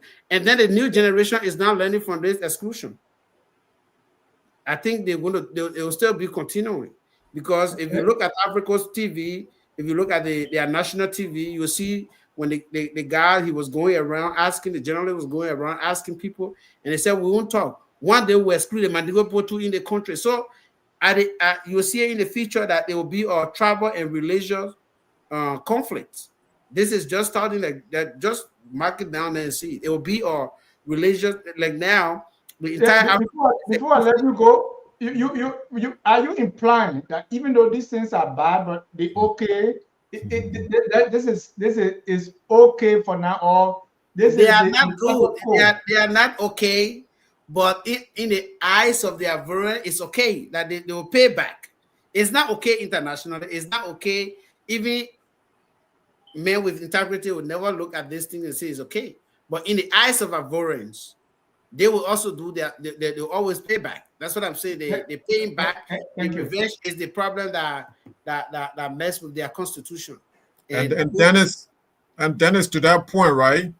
This is really, these are the things, these are my concerns. So if you have a real democracy where term limits are respected, where everyone is participating, you don't have this sort of potential problems where others would then say, well, our time is coming. When our time comes, we're going to also do this to this other ethnic group. So that, so leaders, what you have most African leaders do is that they trade in ethnic divisions. We saw that in Liberia, and it's going on in Cameroon and other places. The thing that they also do is that they build a military that's totally loyal, completely loyal to them. So they have to have a strong military. The security is headed by family members and all of that. So that, there is no way that you can easily infiltrate, because if the military goes, a lot of these leaders will fall, because, like Nyarari said, he said that, if someone is riding on the back of a tiger, you have to ease them out of that condition, because if they just jump off, then they're going to be devoured by the tiger. So a lot of these leaders are on the backs of tigers because they've made all these enemies already, and that's what Samuel is speaking to right here. Look, the president of Tanzania, who just declared that she won the election by 98%. Where did she have her inauguration? It was not an outdoor stadium that they usually do. So now she goes into some convention center. I mean, some building. I think it was in the Parliament building somewhere that she had her inauguration, and it was closed off to the public. So now she has started hiding already. So she's afraid of her own people already. So this is not democracy. Now she's really a prisoner of her own doings, and she's going to be a prisoner of her own doing for the next 6 years if her administration survives till then. A lot of these leaders are prisoners of their own doing. Alassane, what are with all of this? You think he's going to step off? He's probably going to stay here and die in office, because then when you die, you get a state barrier. Because the moment you retire and hand over to someone else, they're going to come after you. They're going to lock you up. Yeah. This happened in Angola. Jose Eduardo dos Santos gave up power to his defense minister, who's the current president. And Eduardo dos Santos basically said that he would like to stay around to head the party, the political party, the MPLA, the ruling political party. And his successor then said no. And in fact, he went after Jose Eduardo dos Santos, who had to leave the country. And when he went into exile, self-imposed exile, of course, to Portugal. And not only that, he went after the different things. He went after businesses connected to the former president. So all I'm saying here is that a lot of these presidents have made so much enemies, uh, so that it's difficult for them to get off. It doesn't have to be that way. It doesn't have to be that when you are gone, then your ethnic group is now going to be left holding the bag. Ouattara's ethnic group, in Cote d'Ivoire, perhaps when he's gone, people are going to say, okay, you were doing this, to our people, and we've seen this, we've seen these examples. It always been like that. That I think that's why you saw the pays symphonisé in Ivory Coast, where if you are Kona, you become president, all your ministry, everybody Kona, and then Babo came or Bete. Now Ouattara, you see the Koulibaly, you see the Ouedraogo, all of them in power. So it's still when. In fact, look at Liberia. Since early time, we've been exchanging speaker only on we are. If you see that pattern, only on we are. He meeting that speaker, he said, man, be speaker. When they go to him, one change, he may say, man, we should forget about the teaching the speaker thing. But on a Buakai, right? It happened. So that just know that if CDC comes back to power, for instance, if in 2030, you will see if a unity party person is the speaker, just know that speaker is also going, because they keep doing that. There's a priest that we don't need to do these things in Africa. Let's follow the rule of law. Let's just go like the way things are. But instead of saying, since they did this before, I will do it too tomorrow if I come in power. And that's what they've been doing throughout in Africa. And this is wrong. We should condemn it. And for it to go away from Africans now, I don't think it is something that will go away now. Because in fact, the ethnic division now is more than before when we were there in the 90s. So what role should ECOWAS and the EU? I understand the AU, as EU, the AU already congratulated the Tanzanian president and also the Ivorian president. What role should ECOWAS and the African Union play defending democratic norms? Because we don't want to close the fence after the ground opening, devouring the rice, right? Because we condemn when there is war, or we try to. So what role should ECOWAS play? Look, hold that question a minute. Let me start with this. So with the democratic coup d'etat we're talking about, is that going to make what's going on in Burkina Faso, Mali, and Niger attractive to the African country, where you have this military person coming and say, hey, we're not doing this, this is what we're doing?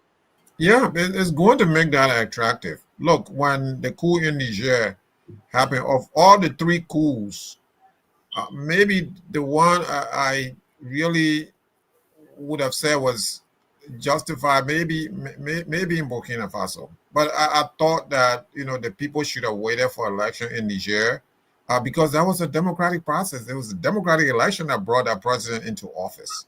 And then in Mali, the president who was overthrown, Ibrahim Boubacar Keita, who was overthrown, his term, he was towards the end of his term.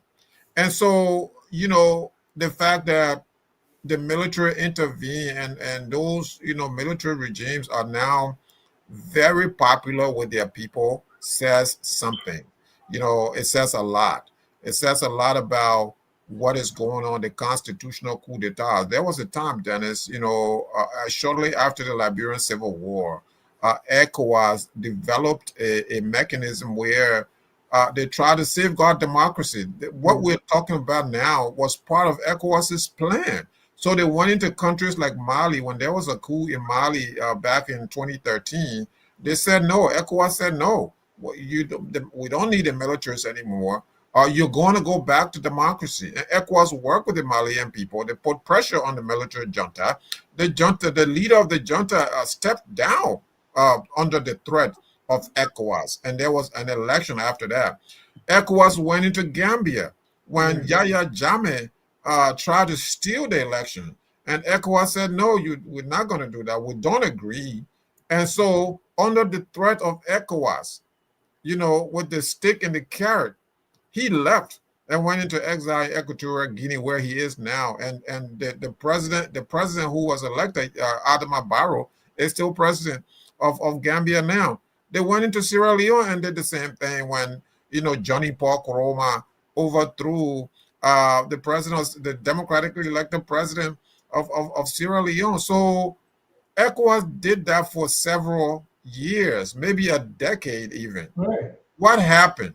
What happened was now you have leaders like Alpha Conde who are prominent in ECOWAS. You have leaders like Alassane Ouattara who instituted this sort of civilian coup d'etat. They call it constitutional coup d'etat. So you have these leaders, these old leaders that did that. And once they started to do that, that undermined the role of ECOWAS, the enforcement power of ECOWAS, because then these leaders started to tell ECOWAS, no, I don't want you to get into my business. This is, we are a sovereign country. In fact, Alpha Conde was saying that to ECOWAS, that Guinea is a sovereign nation. Nobody can tell him what to do. And when the military came in to overthrow him, his military commander, took a group of guys and deposed him that morning. What did ECOWAS do? They did just offer condemnation, and that's it, because they understand that Alpha Conde started the first coup d'etat, so it was tit for tat. And with what Alassane Ouattara is doing, he has undermined the legitimacy of ECOWAS to enforce, constitutional provision, to enforce the fact that we don't need the military in our political lives. If you're a military officer, if you are a group of military people, if you want to jump into the political process, then you go ahead and do that, but don't do that as as a military officer. That's what ECOWAS had going on. But these old leaders, these leaders that don't respect the Constitution, overextending their time, changing the Constitution to fit their own greed, has damaged ECOWAS a lot. And I talk about AU the other time. AU has nothing to do. AU has no purpose right now to me. I don't know what they're there for. I mean, they're just issuing releases, and, we congratulate so-and-so president for their re-election, historic re-election. That's what AU is doing now. AU is basically and has been reduced to publishing releases. And this is, when I look back, look at the Organization of African Unity and the purpose of the Organization of African Unity, to see that the AU has been reduced to this, it's really troubling. That they are unable to do anything at all. I would tell you this, Dennis, there was a lot of Africans who were very proud, all across all these different organizations in Africa were very, very proud of ECOWAS. If the ECOWAS experience, if the ECOWAS model had lived for another decade or so, these other countries would probably have copied, SADC and others would have probably copied the ECOWAS model of peace enforcement, maintaining democracy, because it was working to some extent. And unfortunately, when you had these old guards who now were conducting them, keeping themselves in office, instituting constitutional coup d'etats, ECOWAS power was weakened, and their power is really weakened now more than ever before. Remember Ali Bongo, who said, "Make noise." Right. Ali Bongo said, "Make noise." Big You noise. look at Ali Bongo. Ali Bongo's father was president for about 40 years. And Ali Bongo gets in there. And from what many Gabonese were saying, Ali Bongo really was the intellectual lightweight in the family. But somehow, some way, he's the president of Gabon.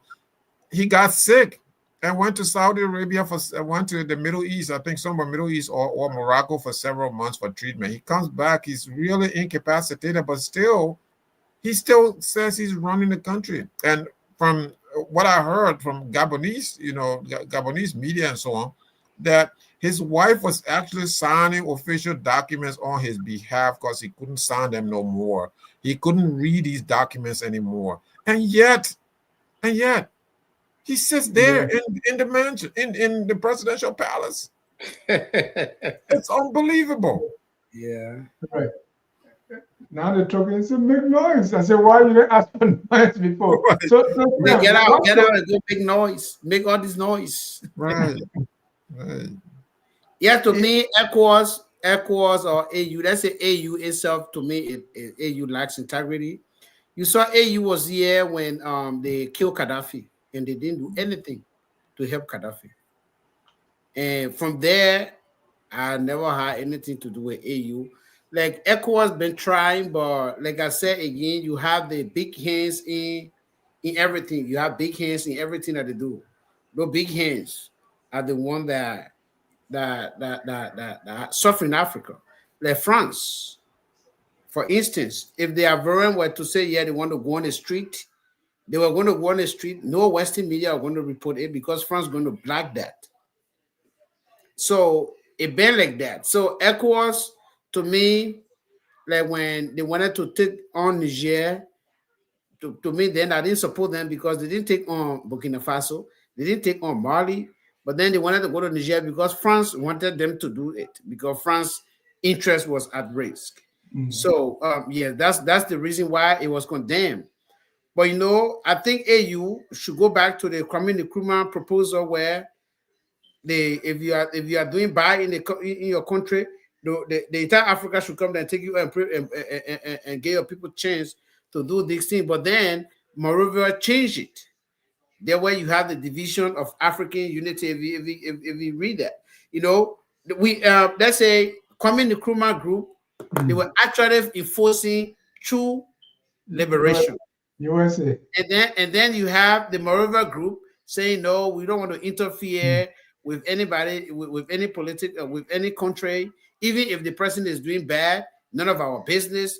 All we should do is just to what talk to them to be good. That was Moreover model, and today Moreover model is what we are going with instead of the Nkrumah ones. So the AU. No, that was merely for loose federation or the United States of Africa. But yes, right. That's correct. He's correct. That's a great point. So the Monrovia group, and sorry to interrupt there. So no, I don't want us to go deep into that before we go ahead. But, you know, we're not gonna go. But it's the same AU. So right. So the Monrovia group basically, I mean, their model was we have to be progressive, and whatever happens in one country, let them deal with their internal affairs. And so you have a lot of that now, where you asked the question last time during the other show. I mean, what happened to the economic community of East African states, or SADC, the Southern African community? What happened to them? What are they going to do? Right now, they're not doing anything. They cannot do anything. The AU cannot do anything because predominantly you have that model of the Monrovia group that the brother is speaking about, that is predominant in all these other African countries. And then is the other thing is that these leaders don't want to. It's a club, right? It's a club that they're in. You know, I can't condemn you when you're doing it because I'm going to do it soon. I'm going to do it too. You have in East Africa, you have dictators all over there. Museveni and others, even Ruto, who came to office in Kenya in a democratic process, he has autocratic tendencies already. He has murdered a lot of peaceful demonstrators in Kenya, in Kenya, which is a democracy. So you have the rest of Africa looking at this, and anytime they do this, they go back and say, you know, some of them, you know, who can even think back and offer some remorse, they'll go back and say, oh, this is not going to happen again. You know, or like the president of Tanzania said, she blamed this on external enemies. She said there were no Tanzanians involved in it. This woman has no idea of what is going on. I don't know what kind of leadership is it. So we're in trouble. The African democracy is really in peril. We have And, to, we you have to know, go back to that. that wind, Dennis, I'm afraid that it may blow over into Liberia, into places like Sierra Leone. Sierra Leone is one of the places that we've not even talked about is Sierra Leone that has a real good transitional process. So it's every 4 years, I think, every 4 or 5 years. But it has been able to have transition from one president to the next since the Sierra Leonean Civil War ended. Of course, you have Senegal, you have some places like Cape Verde and all. You have Botswana that have a really good democracy. So there's some shining spots, but it's just not that many. It's not many to count, and all of what's going on in all these other African countries is probably going to be a problem for those other democracies. And that's where I want us to go. Let me announce the number. If you want to be a part of the discussion, please call. Time is almost, we have 20 minutes to end. 6013-6053-136-004. The code is 791-403 #. So, I mean, with this happening, remember, when Togo the first coup d'etat, there were some copycats, right? Right. And since then, so now you are ECOWAS. When the coup happened other places, ECOWAS will step in. That stopped. Now we have these constitutional coups taking place. What stopped them from coming to this same thing from happening in Liberia? So my question to you is, what reforms are needed? What are some of the safeguards we can put in place Let's to go back. stop them from coming Yeah, to Liberia? we can go back to Kwame Nkrumah and Maro, where if you are not treating your people good and your people are not happy with you, we are no longer going to look at you to suppress your people or do anything that you think that you can do to them because you are men. Then Africa should step in. If you do one or two, if they have that clause within the AU or ECOWAS, their constitution or whatsoever law that they have that govern that, you will see changes. But now look at the other thing. You have in Liberia. In Liberia, you have the chief of staff putting uniform on a civilian on president. What are you insinuating? Do you think that's a message they give it to the Liberian people? And we sitting down, we thought it was okay. It's not. That's a clear message. How can you put a military uniform on a civilian? And the Constitution clearly states civilians is to wear let's say camouflage, the army uniform. So you will have the constitutional coup d'etat. You will have them every day because we don't have a system in place to check another country from doing. All we do is release the press statement. ECOWAS is AU is very good at that. They always have vacancy. Try to go on their website, you see they have 1,000 plus vacancy because the institution is corrupt. To me, ECOWAS is not ECOWAS, but AU is 100% corrupt. When they say external forces that actually managing AU, I would say yes. So we don't have any model we can put in place unless we go back to the Kwame Nkrumah model. Because moreover, model disturbed us today. So as a country that has Liberia, what can we do? What are some of the safeguards we can put in place so that we don't have a constitutional coup? If we obey the rule of law, but since President Bouaka came to power, though, he has actually violated everything. So we are not sure if we are going to have this rule of law during our election, because you have the tenure position was temporary. You have we have certain lawmakers just got together. They went to a hotel and they start having a section there, and nobody talks about those things. And we said, oh, it was okay.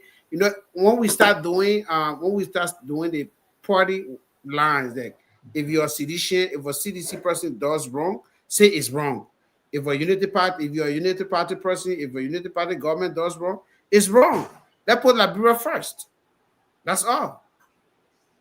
Yeah, I just clarify. You said who they put the military uniform on? Who was that?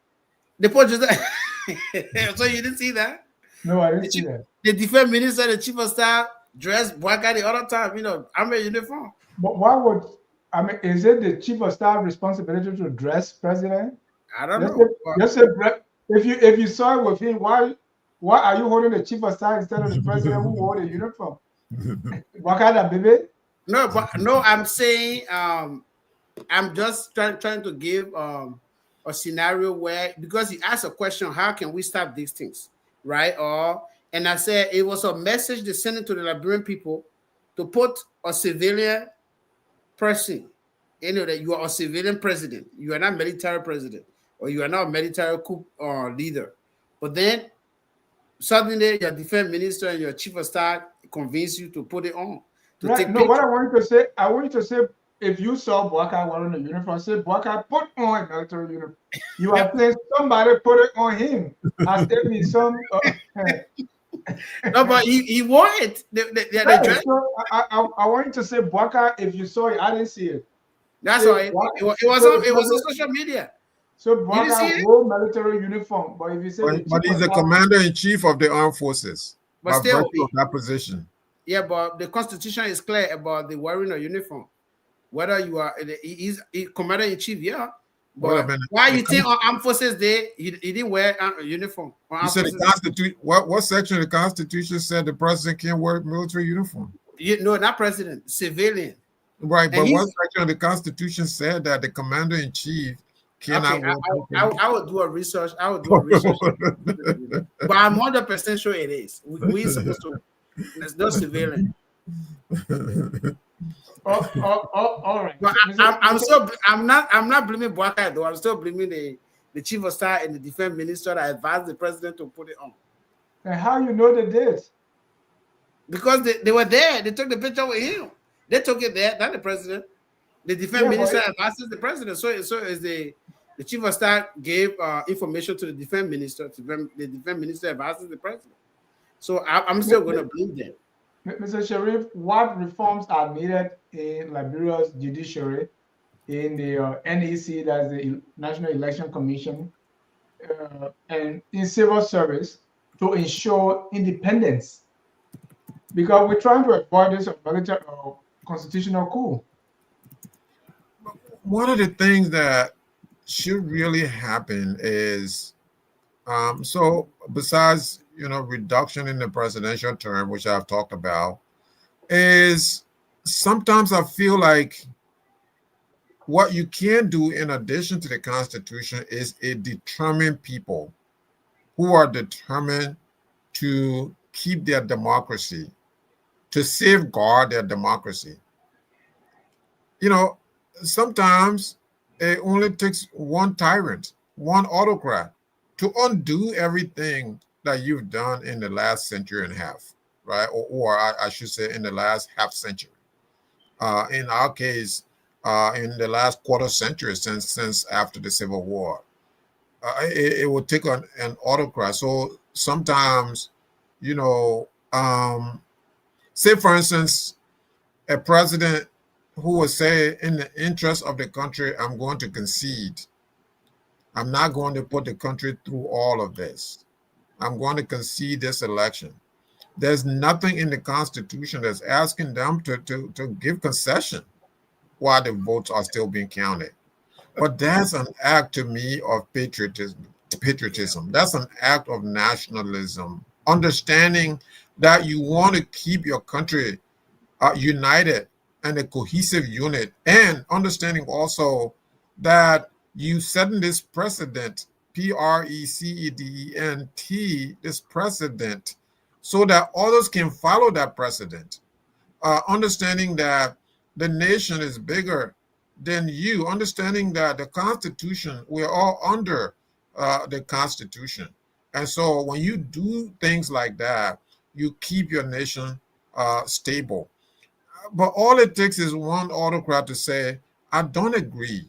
What is going to happen now in 2029 if someone gets up and say, especially an incumbent, usually these are incumbents that do these kinds of things, and say, I don't agree.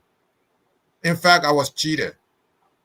you already have these incumbents. Dennis, incumbency means a lot. Incumbents are very powerful people. Yeah. You have the Supreme Court in their pockets. You have the Elections Commission. Right now, to me, I give credit to the Liberian Election Commission. This is a very good elections commission. However, you have the Supreme Court, you have all these different courts. Our judicial system is very weak. These people are weak. I mean, in some instances, they are incompetent. And so, what is preventing them from awarding the election to a loser? In this case, an incumbent, because that person is an incumbent. That is very concerning to me. So, when you ask about safeguards, one of the safeguards is maybe we ask God to to to to to allow these incumbents to continue to be the nationalists or patriots that they're supposed to be, to understand that the nation is bigger than they. Because if they end up being someone like Paul Biya, we could be in this for a long, long time to come. So it's really already we have these safeguards in place. You have a 2-term limit. That's a safeguard by itself. 2-term limit. That's a constitutional safeguard. You don't, okay, you're Baka, you're eligible to run in 2029, but after that term, then you have to step down. Is he going to honor that, or is he going to do the Paul Biya? He can, because he's an incumbent. Incumbents, again, are powerful. They have the military on their side. They have the police. They have all the security forces on their side. And, so it's really, really difficult for me to say what extra besides saying that, the people should be guardians of their own democracy. Is very important. We must hold that democracy like a chicken egg, like you're running with a chicken egg. You don't want it to fall because it's going to crack and it's going to break, right? So you don't want that egg to fall. And all Liberians, and I'm not just talking about people sitting in Monrovia, because as we mentioned last time, most of the protests is only in Monrovia. It's concentrated around Monrovia. When there is protests, these protests must occur all over the country. And the people must love their country to the extent that they are holding their leaders accountable. We have to keep them honest at all times, as we are doing now. The unfortunate thing is there are not many institutions out here that are doing the same thing that we're doing. Look at what we're discussing. How many times do you hear this elsewhere? Who's holding these people accountable? Who's even alerting the Liberian people about a Paul Biya's example that may occur in Liberia? Who's alerting the Liberian people about a Alassane Ouattara's example that may happen in Liberia? Who's alerting the Liberian people about the Tanzanian experience that may happen in Liberia? You clear the field for yourself and you go in. And the new trend now is these guys they're not satisfied with 80% anymore. They have to win by 90% of the vote. They're so greedy now. They steal all the money. And now when it comes time to vote, they steal all the votes. They must win by 90%. Samir Suluhu Hassan says she won by 98% of the votes. When we saw the opposition boycotted this, people burned ballots. So where did you get the other ballots from to put you at 98% of the vote? Alassane Ouattara, 89%, almost 90% of the total vote. Clear the field. Okay. And then some. And then the handpicked election commission announced provisional results. Then the electoral council said, oh, great job, election commission. You've done a great job. We have validated this. And these electoral councils, their decisions are final. Some of their decisions are not appealable. Fortunately, we don't have that in Liberia, not yet, right? But we have weak institutions. Look at the Supreme Court Chief Justice. You think this man can make independent decision? No. Does anyone think that this man, who's having a hard time, expressing, conveying his thoughts, do you think this man can make independent decision? I have my doubts. I have my doubts. Thank you. I think Sam too have doubts. But gentlemen, thank you for tonight. At this time, we don't have a caller. We're going to wrap up. And I want us to wrap up, on recommendations. What can be done, because clearly this is a political coup d'etat, and we still have a couple of elections on the horizon. There is no telling that the same things will repeat. So let's wrap up and just say something that will make me sleep tonight. Sam, you go first. What's your Okay. parting comments? All right. So we have to respect our rules and laws in the country. We have to make our institutions stronger. Like Mr. Sherry said, um, like the Supreme Court during the time Supreme Court doing this lawmaker Capitol building incident, they were too reluctant to act. They should have just come in and translated everything so we can interpret everything so we can just move on. But they wasted time, last minute of time, just for them to say what they should have said a long time ago. So we have to look at this institution, and then we have to also hold our leaders accountable. Like President Bwaka, when he came in, he started like firing people in certain position that he shouldn't have done, that he shouldn't have fired. I think they should have just served their time, and then you don't have to keep them after any time. And we hope if he leaves tomorrow, the next person coming shouldn't do the same thing because Baka did it. Like I said from the beginning, it's all about revenge because this person did it, I should do it too. We shouldn't be doing something that other person did wrong, right? We yesterday we said X Y Z thing, President we are doing these things. We were in opposition then. We were too critical on President Weah. Today we are comparing, but Weah did this too. We told the Liberian people it was wrong. That's why we came in. Now we are in. We still trying, and we still comparing things. Don't you know we are did the same thing? Don't you know we have private jet? Don't you know we are did as well as we are was traveling all around the country every day. We are traveling abroad, but we said these were the reason why Liberian was suffering. So we should hold our leaders accountable. Forget about this. Accountability is good. Forget about this. I know the person here, Mr. Sherry, if it's my Muslim brother, when he's wrong, I should still support him because we that's brotherhood. No, we shouldn't do that. We should actually like I told my mom was asking me if I were to be in the US and then will you allow your friends to give me ticket? I said yes. I'm a second arrest you. Yeah, we should do these things. In the US, we all know that mother can sue son for money borrowed to him and he didn't pay back. Yeah, son can sue mom. Even though we don't have these things in Africa, in Liberia, but at least you hold somebody accountable. So we should do that.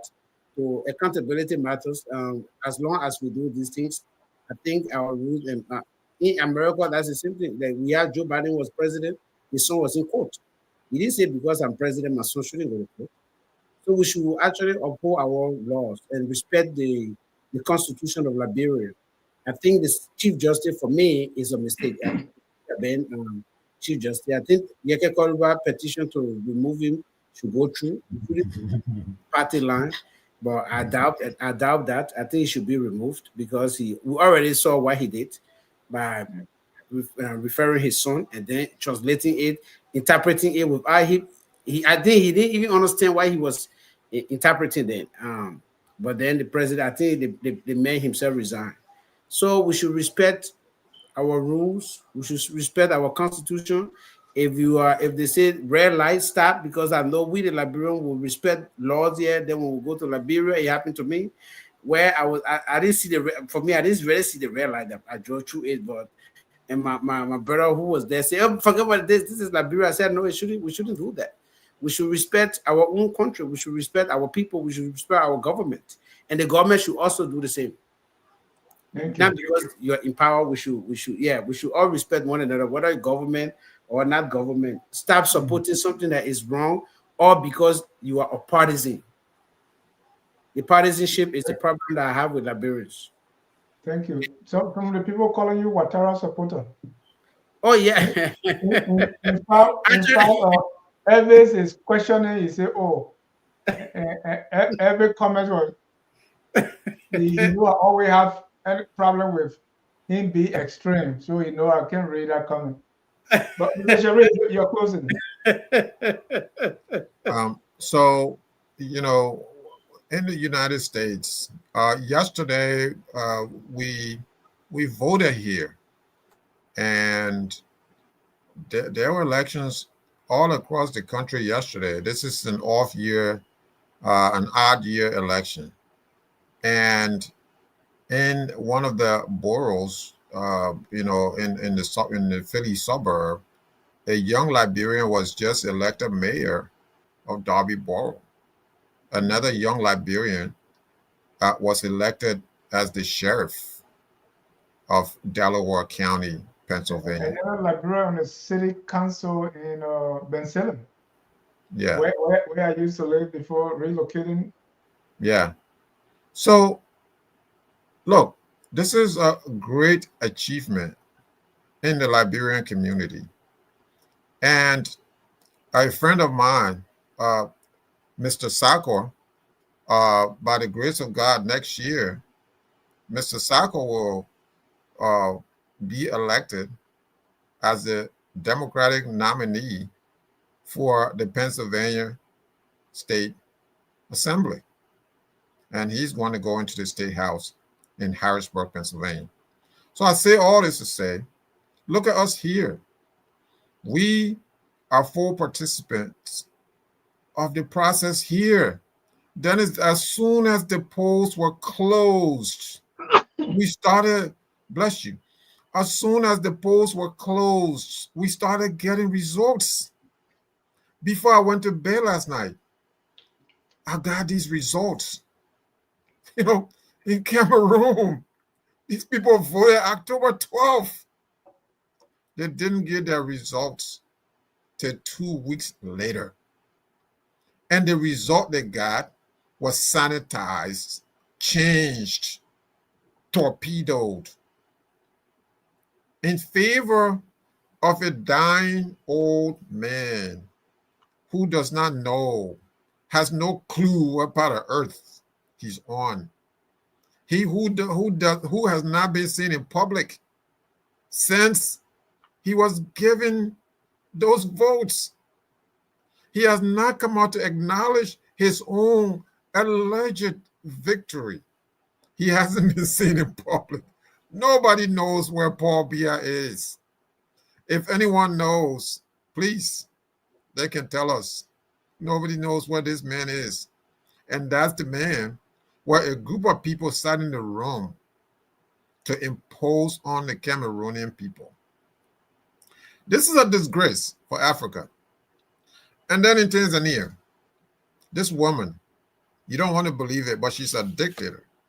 This dictator woman, in conniving with elements in her own party, just killing people at will. Tanzania, the cradle of civilization, where, according to archaeologists, the evolution of the human race, where it started, according to archaeologists, we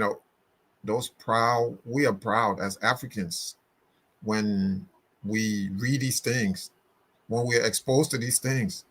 But then, on the other hand, you see that the people in that cradle are acting brutal.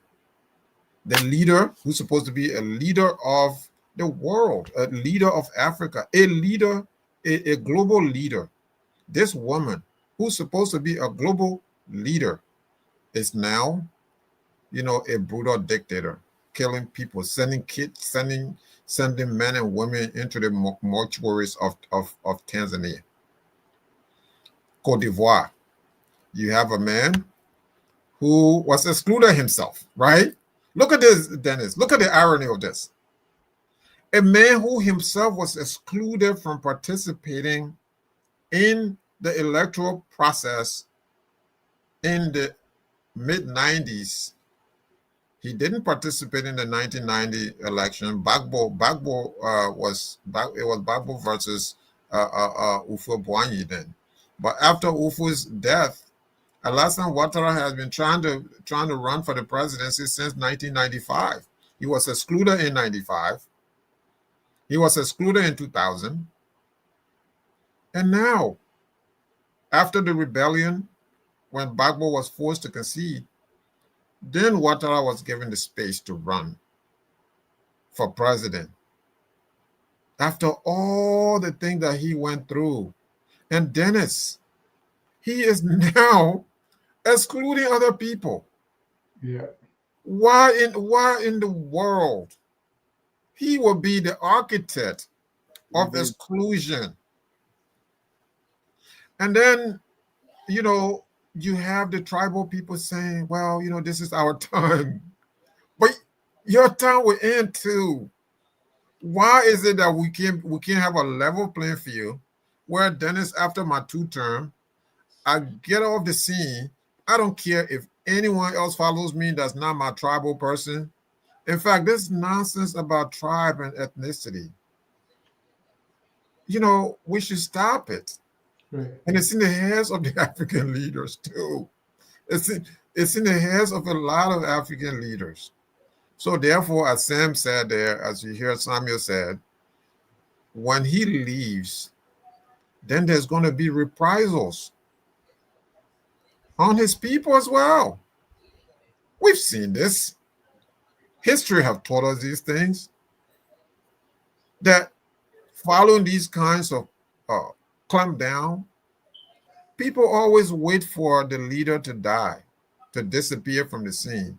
Then they'll go after their people for some time. It may not be forever, but there will be some reprisals. We don't need this in Africa. We don't need this. What we need in Africa is a brand of democracy that will give room to others, other voices. You give way when it's your time to give way. You serve. It's a service. But Dennis, I want to conclude on this. The big chief mentality in Africa is still persistent. When Mobutu said he was a chief, he spoke the last word, not the guys that he executed, not the guys that he hung. He said he is the chief. C'est moi qui est le chef. Son, he said, nobody can contradict me. I am the chief. We don't do that here. If you do that in Europe, we don't do that here, says Mobutu Sese Seko, Kuku Gwendu Wazabanga of the Republic of Zaire, now Democratic Republic of Congo. The big chief. Paul Biya, the big chief. You can't give way. There's no one else that can rule that country but an old dying man who is probably 100 years, I don't know, they said 93 or whatever. I don't care at this point. I don't care how old he is, but he's very old. The big chief. The big chief, Alassane Ouattara, the big chief. I have all these things going for me. I build the economy, rebuild the economy. So I'm not going to leave the same. Why can't you be the Nelson Mandela of West Africa? No, the big chief. So are we about to have a big chief in Liberia too? This is a scary proposition. So Dennis, I'm not going to send you home, for you to relax. I'm going to worry you because I have to. I don't have no choice. Okay, I have no choice because I've thought about this. I try to bring calmness to people's heart, but I just can't do it right now. Not right now. Not this week. Maybe ask me next week, Dennis. Maybe we'll be looking at some of the elections. Then maybe I'll do that, Dennis, but not tonight. I'm going to send you home worried. Thank you. I'll take that. I'll take that. I was trying to even feel sorry for Sister Hassan in Tanzania, but you say she's a dictator. So She's a violent killer dictator. You know, she's hiding now. She's hiding from her own people now. yeah, The program has always been open. All of the Tanzanian presidents, their inauguration have always been open to the public, right? Mwalimu Julius Nyerere was a man of the people, you know. Mwalimu Julius Nyerere put in place some things for the people of Tanzania and for the people of Africa. Now that has been shattered. This woman is hiding from her own people now. She's going to continue to be in hiding for the next, for the rest of her life, probably. Thank you. Well, gentlemen, thank you tonight. Yeah, We'll thank continue you. with still more troubled regions around Africa, and we're going to be talking more about these issues. And it's not going to be all, doom and gloom. There are some good things happening in other parts of Africa, and we'll be discussing. Next, we may go to Nigeria, where President Trump said, he's going to send people there. He's going to be swift. He's going to be sweet. He's going to be vicious. We'll talk about that the next. Until then, we're going to say thank you again, gentlemen. I want to thank our viewers and even Thank you those for who having watch. me. We don't always focus on Liberia, where we educate, we elevate, and promote all things Liberia. Thank you. We never close any broadcast without playing our song that says, "We are all Liberians." Have a good night, and God bless you. Thank you. We are Liberians. Liberia is our home. Liberian people. Ilẹ̀ Yorùbá all we want. Liberia. Ilẹ̀ Yorùbá all we want. Liberia be Liberian. Oh,